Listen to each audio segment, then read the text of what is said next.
heads in the frame there. Thank you guys so much for tuning in to Speechless this Wednesday. I'm getting back into my routine of making sure that that we're bringing content to you as much as I possibly can throughout the week. Thank you guys so much for tuning in today.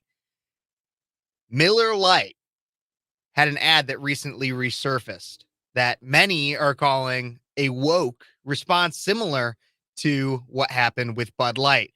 Along with that, Fox News changed its lineup since taking away Tucker Carlson out of it. And then finally, the Durham Report.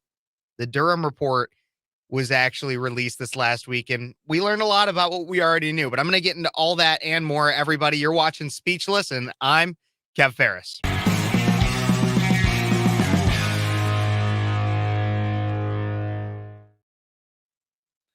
Hey, everybody, and welcome back to Speechless. Thank you guys so much for tuning in. Kat, are you trying to come in? You can come get your keys or something if you need to. All good. My friend Kat. Kat, you can come say hi to everybody if you want to.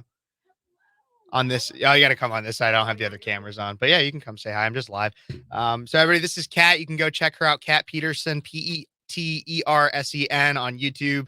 Kat Peterson, go make sure you like and subscribe to her after this is over. I'll put the link in the comments and everything.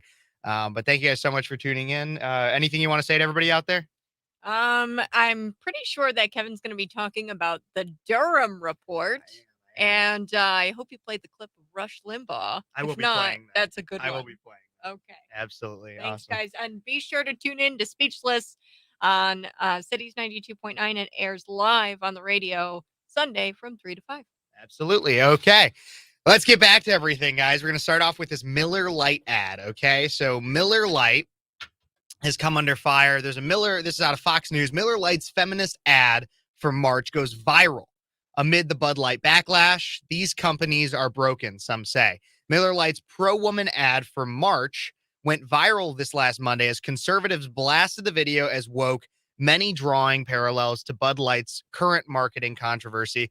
However, Miller Lite released a liberal ad campaign around the same time as Bud Light, saying that it had recently gone viral for alienating beer drinkers. In an ad celebrating Women's History Month, Miller Lite used comedian Ilana Glazer to condemn the bikini-laden women beer ads of the past. Okay, so first off, I've never heard of this Ilana Glazer. I have no idea who she is. So she must not be a very good comedian. That's how I'm going to start it off. But then I'm going to pull up the ad for us to watch because I figured that's the best way that we can break it down and kind of talk about, is this, my biggest question to this is this a woke, or is this actually a woke ad? Is this more woke than Bud Light? That's what we're really going to talk about here today. Is this more woke than Bud Light? But before I get into that, before I show the ad, I want to let everybody know today's episode is brought to you by Paul Garcia Productions out of Normal, Illinois. Paul Garcia Productions creates stunning and effective videos and commercials for Central Illinois businesses. Visit paulgarciaproductions.com to learn more and help your business get more business. Everybody, the link is in the description of this video. You can go check out Paul Garcia Productions. He does great footage and everything, and he sponsors my show, so I love the guy to death. Everybody, Paul Garcia Productions, to help your business get more business. But back to this ad. So let's get into the ad itself out of Miller Lite. So I'm going to make sure I'm sharing my screen so everybody can see just exactly what Miller Lite had to say in this new advertisement. Well, not new. It's relatively new advertisement. Here is this. Here's a little known fact. Women were among the very first to brew beer ever. From Mesopotamia to the Middle Ages to colonial America, women were the ones doing the brewing. Centuries later, how did the industry pay homage to the founding mothers of beer? They put us in bikinis. Wow. God forbid they put women in bikinis. Look at this wild. It's time beer made it up to women. So today, Miller Lite is on a mission to clean up not just their but the whole beer industry's Miller Lite has been scouring the internet for all this and buying it back so that they can turn it into good for women brewers. Literally, good How, you ask? Ladies, take it away. First, we turn the bad into compost. Then we feed compost to worms. Push out beautiful fertilizer. That good helps farmers grow quality hops, which is then donated to women brewers to make their own really good But there's definitely more out there. in your attic, in the garage, in your parents' basement. Send any shit you got into Miller Lite, and they'll turn that into good shit too. Oh. So here's to women, because without us, there would be no beer.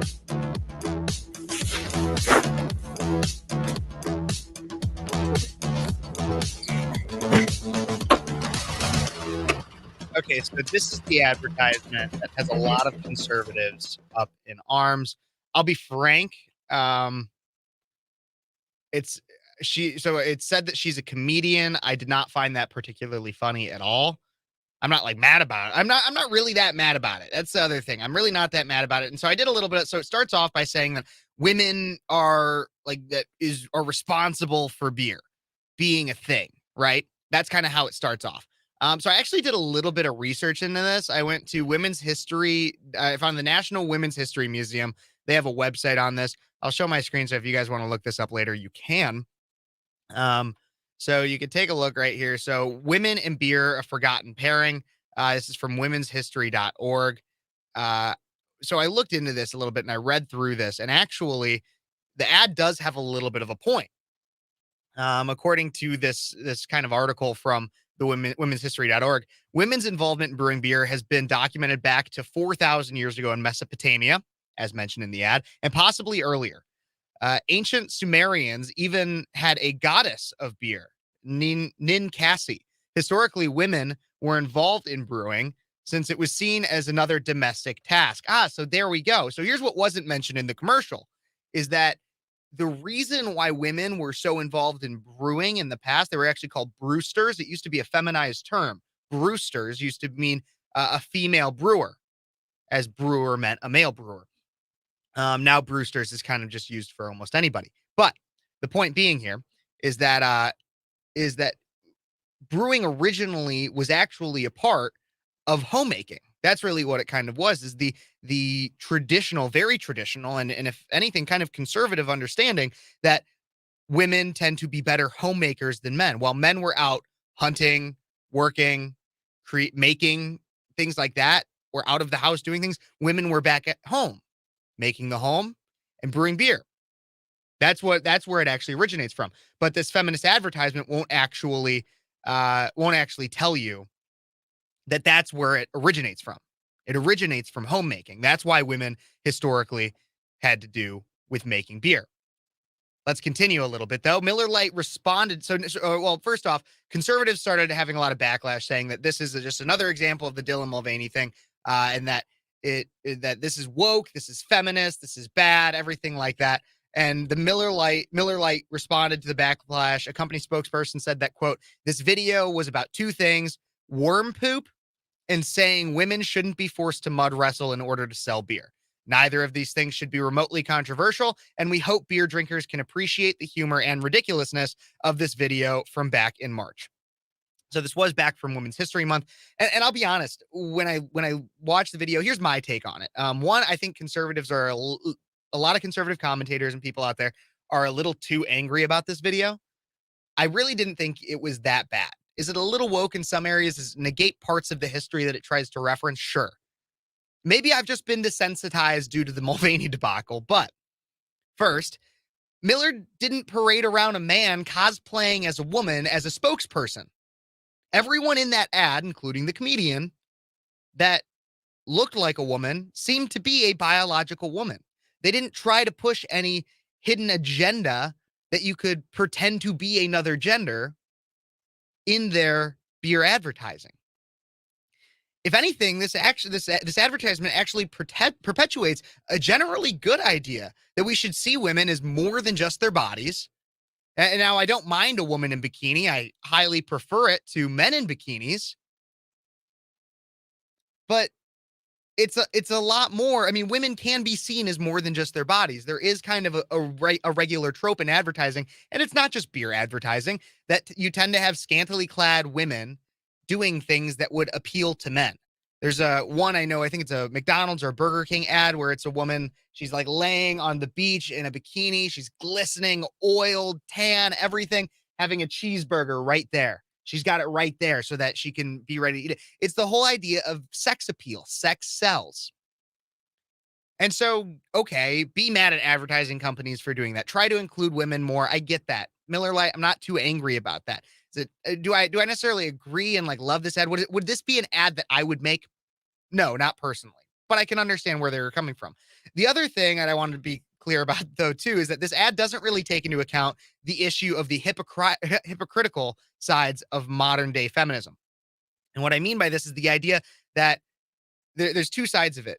Women don't want to be objectified in modern day feminism. They don't want to be objectified. They don't want to be seen as their bodies, as just their bodies. But at the same time, they'll dress in ways that show off way too much and leave very little to the imagination, while also claiming that they need to be respected and not objectified. And then they'll have songs that are claimed to be feminist icon songs.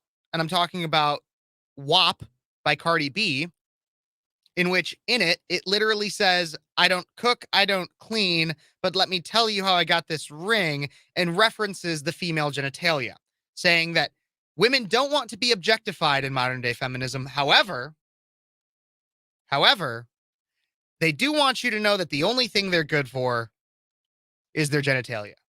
And I don't actually believe that. That's not what I believe, but that is what modern day feminism preaches, at least through things like WAP and the dress that's perpetuated in society and everything like that. But I digress. The point being is when it comes to this Miller Lite ad, yes, it is not an overtly conservative ad. It doesn't push beer, boobs, and guns. But at its worst, at its absolute worst, this ad is moderately liberal. It pushes a general feminist undertone. I really don't think it's that big of a deal. We as conservatives cannot be so outraged at every little thing a company does, especially or every little thing that doesn't directly align with our values. Now, I'm not telling you not to boycott or do what you think is necessary. If you want to boycott Miller Lite, if this doesn't allow, I always tell people, if something does not align with your values, don't do it. So if you think that this Miller Lite ad does not align with your values, you should not do it. You should do things that align with your values. Period. Go do that. But we need to make sure that we are not blowing this as to the same proportion of what Bud Light did. Bud Light pushed a man who pretends to be a woman out to celebrate Women's History Month. This ad actually had something to do with women's history. Now, it kind of perversed it a little bit, but it actually had to do with women's history. In a world that, but for me, this ad is not that big of a deal. It could be a billion times worse. In fact, it was, like I said, with Bud Light. And in a world that vilifies people like me for recognizing the biological imperative that men are men and women are women, that can't change, that those characteristics are inherent and not interchangeable, I would rather take the company that wants women to be more involved in brewing and to be seen as more than just eye candy in advertising than the company that enables delusion. Miller versus Bud Light. But that's just me. I'm going to take a look at some of your guys' comments here now. I see that you guys are joining. Thank you so much for joining. I really appreciate it. Hey, Andrea, great to talk to you. Hey, License, I believe, License 11, you're a robot there. 110 or 10010, whatever. Yes, I see you. I see Raven. Thank you so much for running. I actually think the commercial was kind of funny. Yeah, I could see that. Unlike the Dylan Mulvaney thing. Exactly. The Dylan Mulvaney thing was not funny. It pushed way too much. I mean, it just didn't make sense. It didn't follow with everything that was going on. Biological woman that a man with an axe went between their legs. Oh my gosh, that's funny. And yes, female sexuality is overused, but I've never worried about women and beer. Okay, but I want to go back to this. The Dylan Mulvaney thing was not funny. And so let's follow up with the whole idea of the Dylan Mulvaney controversy. So let's take a look at a chart that I recently saw. It's from Fox Business. Benny Johnson posted it to his Twitter. Let's see how big I can make this on the screen. I want to make sure that everybody can see this picture right here. There we go. It's pretty big there. So you guys can see on the screen here. Oop, I got it out. All right, so you can see on the screen here, you can see splitting up the United States. This is Bud Light sales plunging across the U.S. And this is from, I believe Benny Johnson posted this on his Twitter about a few days ago. You can see the Midwest, 23 to 24% is how much their sales have dropped. Over in the West Coast and far East Coast, you can see that it's about 14 to 18. In the South, especially in the Southeast, we have 25%. This other area of the Midwest, 25%. The West, 29%. So on a good day, Bud Light lost 20%. It is insane. They have lost so much from this. And in fact, as I talk about them losing all from this, Bud Light sales have plummeted so much. There was an independent consulting firm that came out and try to talk about a little bit about what's going on with Bud Light, what they can do. And this is according to the New York Post.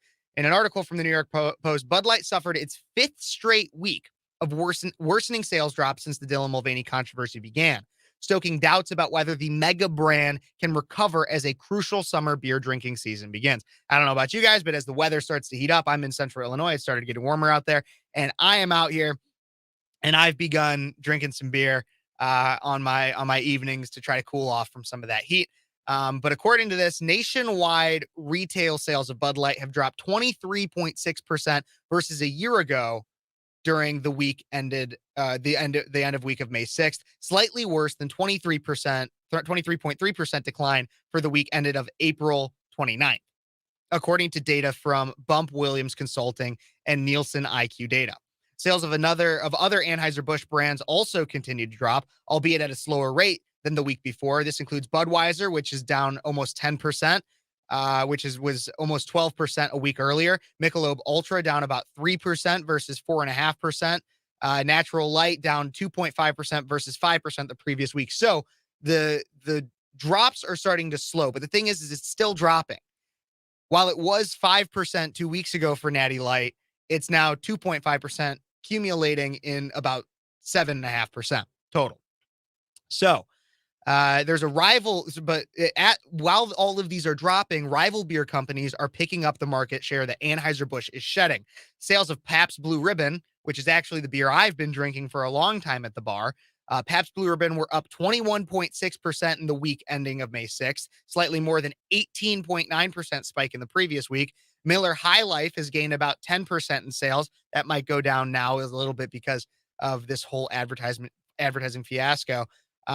And this is all according to Bump Williams and Nielsen IQ data. The consultant from Bump Williams says that he says, quote, "I think the Bud Light drinker is waiting for a genuine and sincere apology from Anheuser-Busch and a crystal clear communication on exactly what happened and how important the Bud Light drinkers are to the company." And this is what I've been saying, right? I feel like I'm kicking a dead horse here, or beating a dead horse, whatever the expression is. I feel like I'm beating a dead horse in the fact that, all I've said continuously is that for the majority of Bud Light drinkers, a sincere apology and explanation would go a long way. But it seems like we're almost getting to the point of which anything that they do will now be seen as too little too late, because it's been quite a while. An apology could have come 4 or 5 weeks ago, but instead they've continuously hired consultants and tried to figure out things. And so while an apology seems like it would have solved the problem, and I just see a comment from Andrea in there too, I don't think they will ever apologize. And it is too late, which is exactly what I'm saying. I also agree. I do not think they will apologize, and I think it's too late. But continuing with this, even if an apology was possible, it doesn't seem like that's what they're gearing up for. According to the same New York Post article, last week, the company held a meeting at its United States headquarters in St. Louis with distributors discussing its strategy for dealing with the backlash, the Post learned. Among the new initiatives planned is a temporary redesign of its Budweiser and Bud Light aluminum bottles. According to a distributor who did not want to be identified, of course they didn't want to be identified. They don't want to be boycotted too for doing the same thing. Anheuser-Busch will produce bottles with a camouflage print and the images of Folds of Honor program, which provides educational scholarships for children and spouses of fallen or disabled American military service members and first responders, according to the executive. The redesign is part of Anheuser-Busch's efforts to invest heavily in the brand this spring and summer, as the Post reported. The company kicked off the Blitz during the NFL draft at the end of April. At some New York grocery stores this weekend, the company offered customers a free t-shirt with the logo Ultra Mom for anyone who bought Michelob Ultra products. Other likely marketing strategies experts speculate include discounting the beer at retail stores and investing heavily in sports marketing and incorporating the U.S. military and country and Western music, farmers, law enforcement, and first responders into their advertising. Okay, so here's my take on all this, period. This is all BS pandering to me now. With no apology, it seems like all Bud Light drinkers are to Anheuser-Busch is just a demographic. It's just a demographic that they can try to pander to with very, very simple ideas. Okay, so other likely marketing strategies experts speculate, like I just said, is heavily introducing this into sports marketing, incorporating the military, country and Western music, farmers, law enforcement, first responders into their advertising. Okay, who does the right, who do conservatives tend to support and respect most? The military, farmers, law enforcement, first responders, and you bet your ass they also support country and Western music. You bet your ass they do. And so all I'm seeing here is they are trying to just take all the things that very, very generally make up a right-leaning conservative demographic and say, we're going to push things to you. We're going to make a can that's designed for you, while totally ignoring the fact that they abandoned that group to try to appeal to the Dylan Mulvaney crowd. What are you thinking, Bud Light? You think people are just going to say, oh man, there's an American flag on the can. I'm just going to go, I can go drink that again because they support America. No, we're not that stupid. They're treating us like we are stupid. They treat us like we are stupid. But we're not. We're not. Miller Lite, we're not. This is what happens. Or they think they can just repatriotize their brand and people will come crawling back. No, this is what happens when you don't recognize or appreciate your target market and consumer. And I understand. I want to be clear. I do understand the idea of wanting to try to get to a new marketing base or like a new consumer base. Like the idea of like, okay, well, you're known, like a lot of rednecks like you, let's try to get you into the city or something like that. I get that idea. But their decision, Bud Light's decision, abandoned and tried to do the expansion at the cost of the people that were loyal, the loyal consumers of Bud Light. They tried to expand at the expense of their purchasing base. The only person I know who have ever totally successfully abandoned their roots for a new brand was Taylor Swift when she sold out for pop music over country music. She was able to do it and become a lot more successful to it. But it's a gamble, and it's one that Bud Light lost. Okay, let's get to looking at some of these comments here. I see Mark, you said the boycott Miller products. I got to be honest. Okay, so I talked earlier. I said I don't necessarily think that there needs to be a boycott of Miller products as much as there was for Bud Light. The ad's a little bit different. Go back and watch that short. I'll probably post that short at some point as to my whole take on the Miller thing. But I just don't think it's as big of a deal as Bud Light. I think Bud Light is way bigger. I mean, when you support the idea of men dressing up as women and telling them that they are women, and people profiting off of that costume, you lose all my respect. Let's Let's see what else we got here. Make your own beer, wine, or alcohol. It's really not that hard. I'm actually making a new batch soon. Tastes better than Miller and Bud for sure. That's true. I've heard people in prison make toilet wine like all the time too. So like if they can do it with that limited of resources, I'm sure I could figure it out. This is absolutely true. Andrea, this is absolutely true. And I've said it in previous shows. My heart goes out to all the lower level people at Anheuser-Busch that had nothing to do with this decision that are now getting that are getting hurt. They are getting financially hurt. And people can try to, and this is what the liberals will try to do. The liberals will try to say that it's our fault. They'll try to say, no, it's your fault, conservatives, because you're the ones boycotting it. You're taking away their jobs. No. Make no mistake, everybody. Anheuser-Busch made this decision. Bud Light made this decision. We are simply reacting to the decision. It is the fault of the corporation, not those who have decided the corporation does not reflect our values. Period. End of discussion on that one. I see, as a veteran, I don't respect today's woke militaries nor my Marine veteran son. Boycott Miller.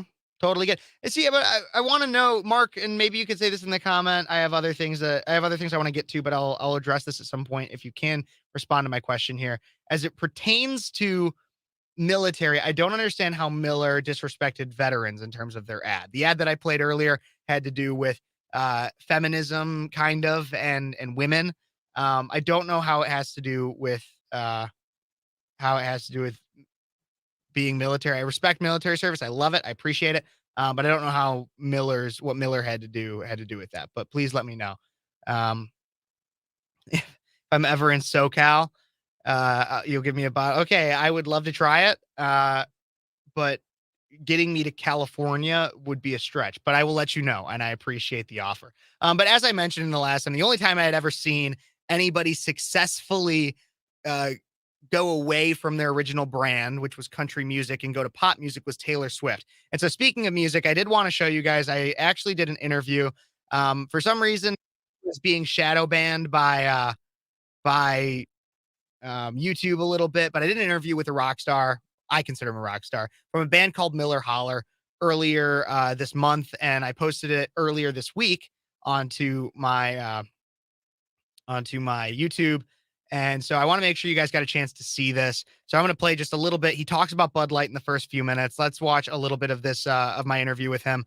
Pat from Miller Holler is the band. I think they're amazing.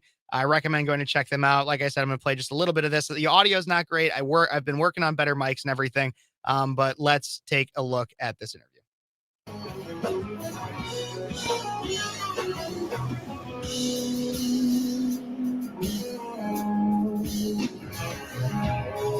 How we doing, Bloomington?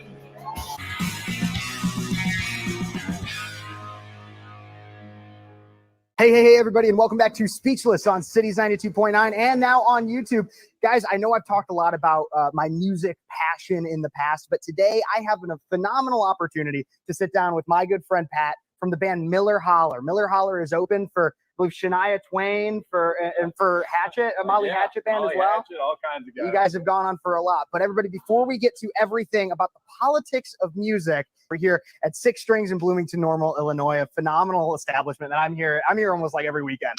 But so Pat, I saw you a little over a year ago. Yeah. And you performed here, and there was I'll be honest with everybody, there's a "Let's Go Brandon" chant that came out, and the whole crowd erupted in it, and you did not stop it. I didn't stop it. Hey, the people spoke. I didn't start it. I didn't stop it. So, you didn't start it. You didn't stop. Take that for what you will. And from then we kept talking about we got to talking about the politics of the music industry and kind of what's going on. And in the last year, there's been even more that's come out about just kind of who's on what side. It seems to be a big thing in the music industry. Yeah, it definitely is. It definitely is.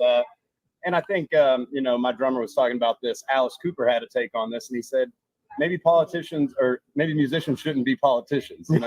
We're no smarter than anybody else. But I will say that if you do choose a side in this business, it better not be that of conservative value. I mean, it's a career killer. It really is. Well, but there have been some that have been able to make kind of almost a brand out of it. I mean, so a big controversy that came out recently was the Bud Light thing.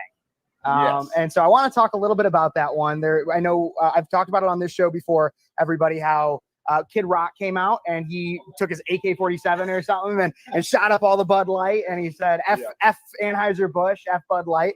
There was even Travis Tritt came out and said that he's not going to have any Anheuser-Busch products on his tour anymore. We've heard that from quite a few different artists. So what are your kind of thoughts on it, especially being in the Nashville scene where Travis Tritt and Kid Rock are? Well, and I'm in a unique position. Prior to this, I had been working with Busch Light to try and get a sponsorship. Gotcha. So I actually made a video talking about the Bud Light controversy, and I was told I had to take it down. And interesting. So because anything bad for Bud Light was bad for the brand at the time after this controversy. But, you know, I told my rep, I said, what did you expect was going to happen when this was your marketing plan? You know, I mean, if you were Disney World, you wouldn't market your park with death metal. You know, you got to stay on brand for what works. People want the mouse with the ears. Okay. For Bud Light, people want, you know, real men and real women. They want good times. They want to watch sports. They want to eat chicken wings. So, I mean, it's like you just totally went against your entire demographic. So I'm not a marketing expert, but I didn't think it was a great play. No, I get that. And that's what I've been talking a lot about on this show is that we need people to kind of stand up and say their thoughts on it, especially when you have all these different sponsorships and people that have been involved in the brand and people that are involved in the brand. The decision they made goes against their brand. You know what I mean? It goes against Kid Rock's brand. It goes against Travis Tritt's idea. So that was my part of my interview with Pat from Miller Holler. You can go watch the whole thing. I wanted to make sure that I shouted it out a little bit there because I did a lot of work for that one. And Pat's a great guy. And I see you guys mentioning maybe I looked a little bit bigger in that video. I think it's also the angle. You know, I'm not the most fit. I'm working on it. I'll tell you, I'm working on it. I know it's something that we all talk about. That we need to work on for ourselves. And it's something that I am very passionate about, that I've recently been getting passionate about, is trying to make sure I'm more fit. So, but I'll let you know. Thank you guys so much. Thank you guys so much for checking that out. Watch that. Definitely go watch that interview. Pat's a really good guy, and check out their band. Their original music is just, I think it's really good. And I think they genuinely could be something new. I see some other comments here. John Rich as well is another one in there. You saw the original Molly Hatchet. So yeah, he did actually, they opened up for Pat and Miller Holler opened up for Molly Hatchet. I'm going to put the title on the screen so that you guys can all know Miller Holler. Let me get here. Miller. That's Miller Holler spelled just like, ironically, like Miller the beer. I actually don't know why they're named that. Everybody go check out Miller Holler at some point. I don't know why they're named Miller Holler. I should actually ask that. But I know that he oftentimes does a holler and swaller. I hear this is a big thing in the South. I haven't been to the South very often since I've been 21, but I do hear you put your drink in the air, everybody hollers like a yeehaw, and then you swaller and you take a sip. So I do. So it might have something to do with that, but I'm going to switch gears a little bit, kind of a lot, actually. So I know, so I want to talk about, so we talked about Bud Light. I want to talk about another company that has been abandoning its base, and this is Fox News. Okay. So we all know, obviously, Fox News dropped Tucker. It's not totally clear as to why. I actually, interestingly, this isn't everything that I had planned to talk about, but I heard a rumor, because I've heard some people talk about how they're nervous that Tucker is going to Twitter. They think that, like, Elon, because some conservatives are skeptical of Elon, rightfully so, with some of the tech that he's in, the AI, and the potential, like, implants and things I've heard he's into, whatever. So some people are skeptical that Tucker's going to Twitter. The rumor I heard is that Fox had some kind of deal that was put out with Tucker that basically said he cannot go to, it was like a non-compete agreement saying that he can't go to other companies, other media places and do things with them. But Twitter was not specified, that he had unfettered access to his Twitter. So that's probably what happened, is he was probably saying, you know what, I'm going to go to Twitter because it doesn't violate my agreement and he can still keep his audience. But just earlier today, it was announced based on Drudge Report that this will be the new lineup for Fox News now that Tucker's gone. They've literally changed their entire primetime lineup, which is kind of a big deal for TV news, as I'm sure many of you guys know. But so Sean Hannity will now replace Tucker at 8 p.m. Eastern time. This is all Eastern time. Sean Hannity will now replace Tucker at 8 p.m. Eastern time. Jesse Waters will now be at 9 p.m. and Greg Gutfeld at 10 p.m. And there was a really interesting thing too, is that noticeably Laura Ingraham and Trace Gallagher, who were previously held during prime time or around prime time. Laura Ingraham actually used to hold the spot right after Hannity, I believe, at 10. They were not mentioned anywhere in this. And so kind of my take on this is this isn't super big. Like, we don't know everything. This obviously hasn't started, but the way I see it is Fox is scrambling. They are taking well-known personalities like Hannity, Jesse Waters, Greg Gutfeld, and they're shoving them into this primetime slot to try to recover and try to, I think really what it is accumulate from the major dip in viewership suffered by cutting Tucker. That's really what it is. I mean, because you have Hannity, who's pretty well known, he's well established. You have Jesse Waters, who's on the 5, which right now I believe, if I'm remember correctly, the 5, which has both Jesse Waters and Greg Gutfeld on it, is the most watched show currently on Fox News. It has the highest ratings of any Fox show. Is the 5. But anyways, this likely won't work. This whole idea of just shoving everybody into it.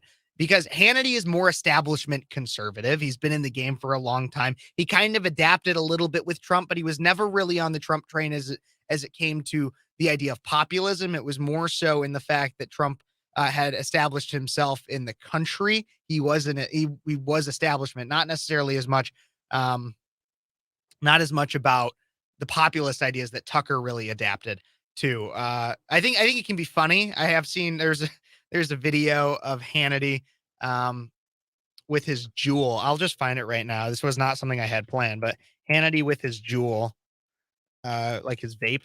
Hannity Juul clip. But I just think this is really funny. These are just kinds of things that I think are really funny when it comes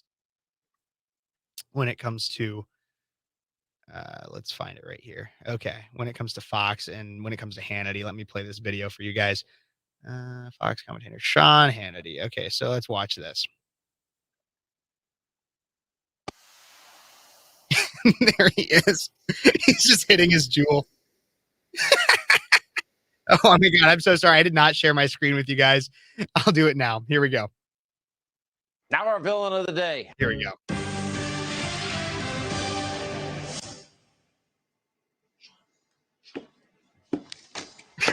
There it is. Uh-oh. Now our villain of the day, Adam Schiff, Eric Swalwell, because despite Swalwell's ties to suspected... You guys see that? That was so good. Let's watch that one more time. I just think that's so funny.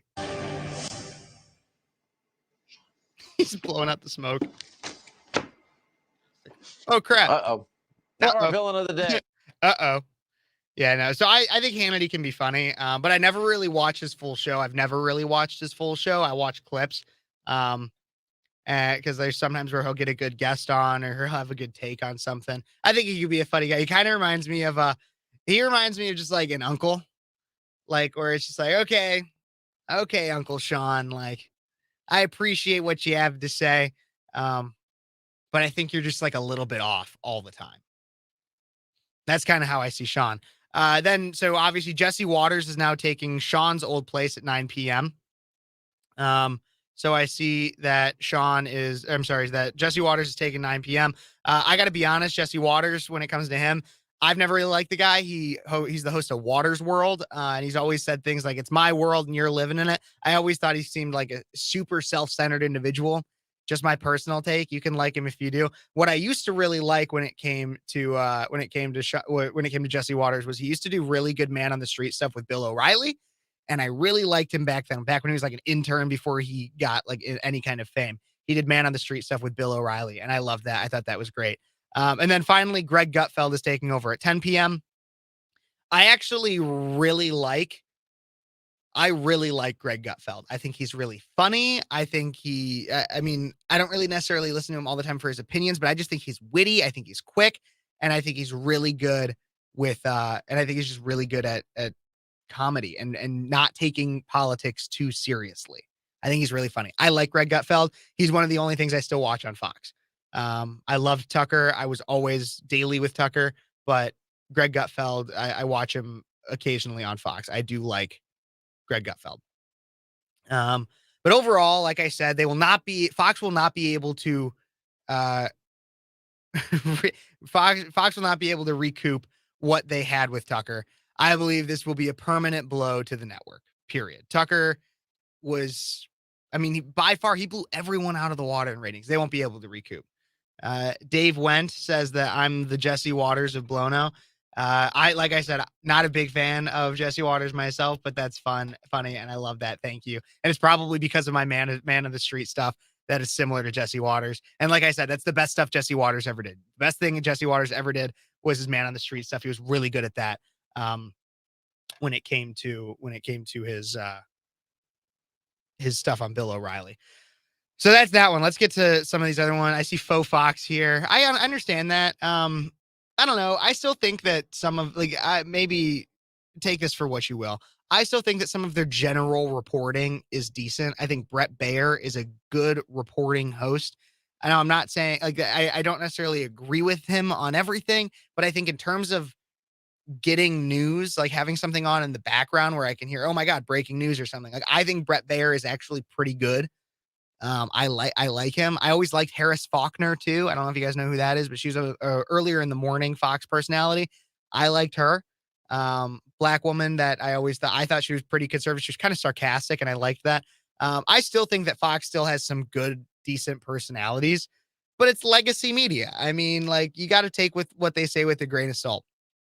That's really how I see it. Take it with a grain of salt. I mainly get a lot of my news. I read a lot. I read a lot of print news like Wall Street Journal, New York Times. I will read the New York Times. I will tell you that because I don't think it's necessarily a great source of news, but I got to get a liberal perspective a little bit. New York Post, I love the New York Post. They're more conservative. But I read a lot. Yeah, I get it. It's not for everybody. I think I don't mind Brett Baer that much though. But that's so I get a lot of my news from a lot of different sources. And so there's one massive story that came out recently. And this is like the big one that everybody kind of was talking about. I want to address this real quick though, too. If you read the newspaper, you're misinformed. If you don't read the newspaper, you're uninformed. Yeah, kind of true. I think the biggest thing with news and media that we need to address when it comes to news and media is that everywhere you're getting every piece of news and media that you're consuming, including this show. I want to be 100% honest with everybody. I am not claiming to be like the arbiter of absolute fact. I am an opinion host. Almost pretty much 99.99% of the news that you are consuming in some way is filtered through somebody's lens that is an opinion. So you can read, I'm not going to judge somebody for watching Fox News. I'm not going to judge somebody for necessarily watching CNN. I might a little bit, but I'm not going to judge somebody for reading a certain published publication, something like that, because I read and watch a little bit of everything. Because that's kind of how you actually disseminate what's true nowadays. That's the way I see it is that's the way that you figure out the truth and what's going on in the world is by taking in a little bit of everything, and everything's a grain of salt. And then when you put it all together, eventually you'll finally actually figure out what is going on. Yes, exactly. Most news is opinion-based, not fact-based. You want to know the difference between myself and CNN, myself and the Washington Post, myself and MSNBC? I'll tell you I'm giving you my opinion. I will tell you. I'm telling you right now. Almost everything here, I'll read from articles and things, and there's elements of fact to what I'm saying, but I always say, this is my take. This is my opinion. I'm giving you my opinion. I don't ask. I don't beg for you to like it. If you don't like it, leave. That's kind of where I'm at with it. The thing, though, is that your MSNBCs, your CNNs, your Washington Post, even some alternative media, not all of it, not many of it, but some alternative media, is they will sell you an opinion as if it is objective fact. And that is how we get, and I'm going to get more comments at some point, but that is how we get to my next story. when the media sells you an opinion, or even in this case, just a blatant lie, that's how you end up with the Durham report. And this is the big story that everybody's talking about. I'm going to start off with this song I found that kind of just adds everything that I've been talking about together. So let's watch this. Russian collusion. Trump, Russian sort of collusion. Trump, Russian, possible collusion. Trump, Russian metal collusion. Trump, Russia, possible collusion. Trump, Russian, potentially collusion. Trump, Russia, possible collusion. Trump, Russian, possible collusion. Trump, Russian, collusion. Trump, Russia, Russian collusion. Trump, Russia, possible collusion. Russian hacked our election. Here comes a big change. Because all of a sudden, Trump, Russian, possible collusion, Russian collusion. Trump, Russia, possible collusion. Trump, Russian, possible collusion. Trump, the Russians, collusion. Collusion with the Russians.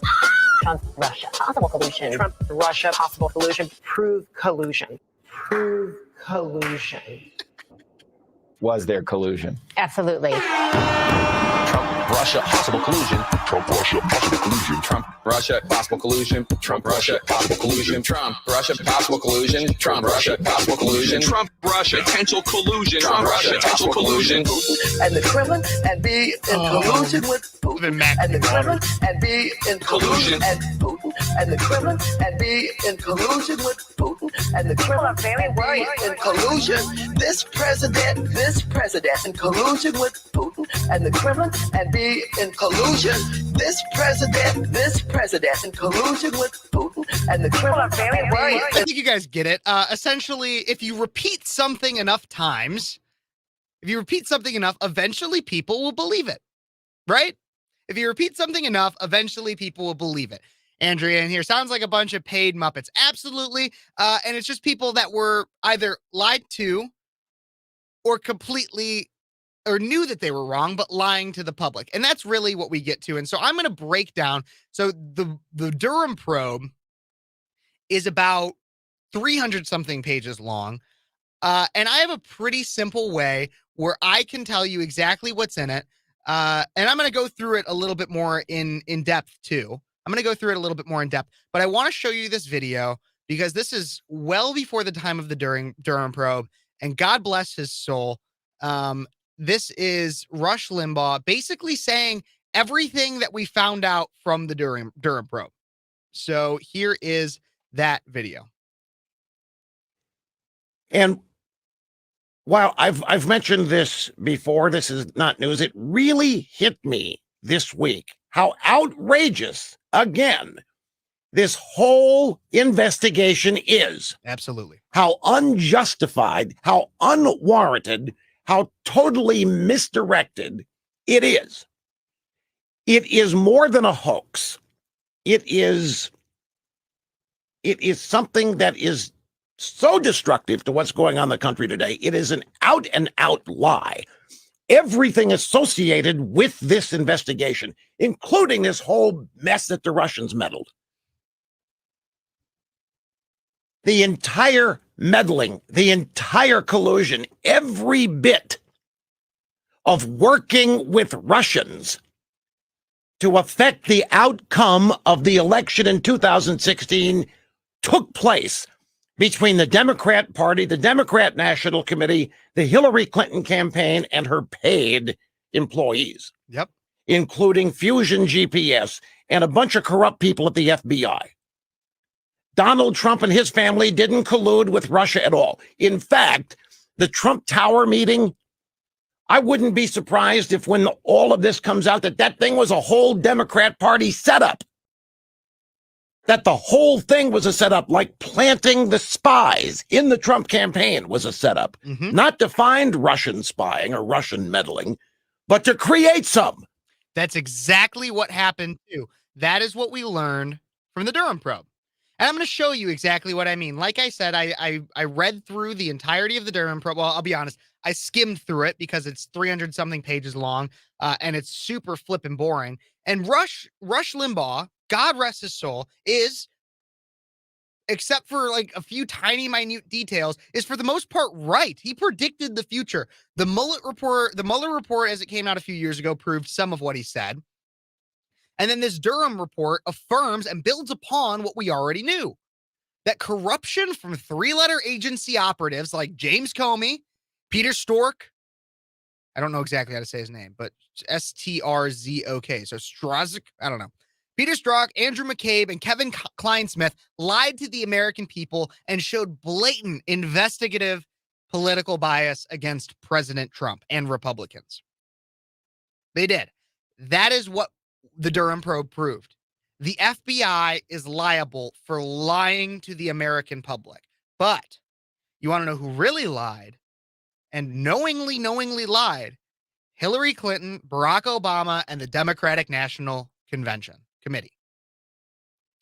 All these people should be going to jail. The sad thing is they probably won't. But what I am going to do is show you guys a few very important things from the Durham probe so that you can be well educated on the issues of the Durham probe, so that we can actually so we can have an educated populace and so that you guys know exactly what was actually said. So we're going to start off here on page 9. And so it's the opening of Crossfire Hurricane. Okay, so I'm going to try to make this a little bit bigger. It's not super easy to read here, but it's everything that I can do. Okay, so let's make it bigger. I hope you guys can see some of this. Okay, so the opening of Crossfire Hurricane. So the most important parts of that one, I'm trying to make sure I find it all. So at the time of opening Crossfire Hurricane, right here, at the time of opening Crossfire Hurricane, the FBI had no information. The FBI had no information in its holdings indicating that at any time during the campaign, anyone in the Trump campaign had been in contact with any Russian intelligence officials. So even when this investigation into Trump and Russian collusion was open, there was no information, not a single ounce of information indicating that at any time the Trump campaign had been in contact with any Russian intelligence officials. Yet we had an entire full-fledged investigation into this, a waste of taxpayer money and political persecution from our three-letter agencies. Now, let's go to, there's another one that I want to show you guys. This is it's technically page 17 in all of this. It's in the conclusion here. Okay. So, as noted, former FBI attorney Kevin Kleinsmith committed a criminal offense by fabricating language in an email that was material to the FBI obtaining the FISA surveillance order. In other instances, FBI personnel working on the same FISA application displayed at best a cavalier attitude toward accuracy and completeness. FBI personnel also repeatedly disregarded important requirements when they continued to seek renewals of that FISA surveillance, while acknowledging both then and in hindsight that they did not genuinely believe there was probable cause to believe that the target was knowingly engaged in clandestine intelligence activities on behalf of a foreign power. So essentially, the FBI continued to just work willy-nilly with no probable cause, nothing, to keep investigating into this big lie. They continued to investigate into this big lie. And then the biggest thing that I want to find here is, so based on the review, let's find it here. That's not it. I'm trying to find the right place here. So, exhaustive cost for okay, so here's the biggest one. So indeed, based on the evidence gathered in the multiple exhaustive and costly federal investigations of these matters, including the instant investigation, neither U.S. law enforcement nor the Intelligence Committee appears to have possessed any actual evidence of collusion in their holdings at the commencement of the Crossfire Hurricane investigation. We already knew this. But alas, we still need to say it to the media. We still need investigations to say it to the media so that we can prove to them that it didn't actually happen. So here's another one that I want to get to, page 91. It's actually page 81 in there. So what I want to show here, assuming that it lets me start scrolling, here we go, is that, okay, so this all has to do with Hillary Clinton here. So the office also considered, as part of the investigation, the government's handling of certain intelligence that it received during the summer of 2016. So here's the biggest two things. In late July 2016, U.S. intelligence agencies obtained insight into Russian intelligence analysis, alleging that U.S. presidential candidate Hillary Clinton had approved a campaign plan to stir up a scandal against U.S. presidential candidate Donald Trump by tying him to Putin and the Russians, hacking of the DNC. The IC does not know the accuracy of this allegation or the extent to which the Russian intelligence analysis may reflect exaggeration or fabrication. According to his handwritten notes, CIA Director Brennan subsequently briefed President Obama and other senior national security officials on the intelligence, including the, quote, alleged approval by Hillary Clinton of a proposal from one of her foreign policy advisors to vilify Donald Trump by stirring up the scandal, claiming interference by Russian security services. So here's the thing. Not only did we know the FBI knew that this was all a lie, the CIA knew this was all a lie. Hillary Clinton herself is the one to have orchestrated the lie, and Obama knew about it too.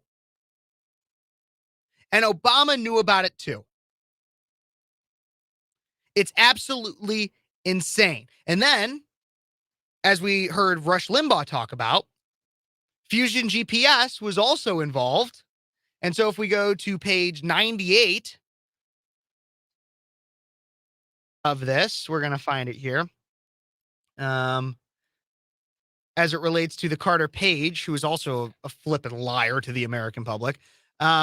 Shortly thereafter, Fusion GPS hired Christopher Steele. You guys recognize that name? The Steele dossier? The Steele dossier, the entire basis for all of these investigations, and his UK-based firm Orbis Business Intelligence to investigate Trump's ties to Russia. At this time, Steele, who again has stated that he was formerly an intelligence professional for the British government, being in July 2016, continuing through December 2016, Steele and Fusion GPS prepared a series of reports containing derogatory information that purported ties between Trump and Russia. According to the reports, important connections between Trump and Russia ran through campaign manager Paul Manafort and foreign policy advisor Carter Page. So, Hillary for America retained Fusion GPS. And then Fusion GPS hires Christopher Steele. And then the Steele dossier comes out. This entire thing was a lie orchestrated, at least based on everything that we can read. It is presumed that the entire idea of Russian collusion was a lie from Hillary Clinton. Billions of dollars of taxpayer money spent in investigations, in reports, into what is a completely fabricated lie by Hillary Clinton and the DNC. That's what we've learned. And the FBI is more than complicit in all of this. Is more than complicit. And so if you want even a little bit more proof, we can go to page 106 in all of this. Which is actually 116 when I type it in, what the FBI knew from its intelligence collections as of early 2017. As the record reflects, as of early 2017, the FBI still did not possess any intelligence showing that anyone associated with the Trump campaign was in contact with Russian intelligence officers during the campaign. The FBI literally had nothing. The FBI had zip, zilch, squat, zero, nothing. And yet they still continued all of these investigations and spending your money, my money, our money on nothing. They spent a lot of money to write a 300-page report that tells us practically nothing. And so I do want to make sure that we all know how this report ends. On page 306, possible FBI reform. So here are the recommendations. So this is a 306-page report saying basically how corrupt the FBI is.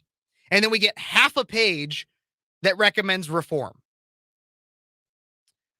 One possible way to provide additional scrutiny of politically sensitive investigations would be to identify in advance an official who is responsible for challenging the steps taken in the investigation. Stuart Baker proposes having a, quote, career position for a nonpartisan FBI agent or lawyer to challenge the FISA application and every other stage of the investigation. As a way to ensure full consideration of the issues and applications that may present very difficult and virtually important vitally important issues, we recommend that the department seriously consider Baker's proposal for an official and to challenge both a politically sensitive FISA application and the other stages of the investigation. Nothing, former Attorney General Levi warned, can more weaken the quality of life or more imperil the realization of the goals we all hold dear than our failure to make clear by words and deed that our law is not the instrument of partisan purpose. But here's the thing, everybody. It is clear that our three-letter agencies like the FBI and the CIA are weaponized for political persecution. And in this case, if it was in the form of going after President Donald Trump and the blatant lie that he had colluded with Russia. The point of all this? The Durham report in and of itself is kind of a nothing burger. It confirms everything we already knew. That Republicans already knew since 2016. That Hillary Clinton and the Democrats lied about Russian collusion, but they realized that if they said it enough, if they got enough of the media to buy into it, they were able to say allegedly to keep some plausible deniability, then they'd be able to brainwash half of the American populace to believe that Trump actually colluded with Russia when there is nothing to show that. What will we see from this? Little to nothing, probably nothing. It's confirmed in the document that our three-letter agencies are biased against Republicans, meaning that the big lie will not result in a single indictment, a single arrest, a single day of jail time for those that provably orchestrated the whole thing. And it's sad that that's the state of our justice system, is that we have people that have brainwashed half of the American populace, and no one will ever serve a single day of jail time for it. No one will ever have to face retribution. And Rush Limbaugh called it all from the very beginning. He knew all of it before he died. He knew all of it. Russia, Russia, Russia. That's what it is. Yep. Well, everybody, that's everything I had planned for today. Let's get to some of your guys' comments before I log off. And so I want to make sure, because I wasn't really looking at them while I was going through all this, the Durham report stuff, because I like I said, I read through it. I wanted to make sure I got you guys to see, so you could see in the actual document, the things that it says. I couldn't believe it when I read it with my own eyes. I was like, wow, our government is actually admitting that they lied to the American people. I couldn't believe it. I thought it would continuously just be thrown off as a conspiracy theory. And it will still be. Make no mistake, everybody, it will still be called a conspiracy theory. You could shove the paper highlighted right in front of people and they would still call it a conspiracy theory. But at least we know. At least we got some kind of confirmation from all the money that was spent. Let's get back into some of these. So, Federal Bureau of Intimidation. I love that. The Federal Bureau of Intimidation. That's what they did to the January 6th protesters. I mean, I know people, I have friends that were in Washington, D.C. on January 6th, attended the Trump rally, went to protest outside of the Capitol, and have since been contacted by the FBI. Had nothing to do with people going into the Capitol and have been contacted by the FBI. It's insane. Federal Bureau of Intimidation.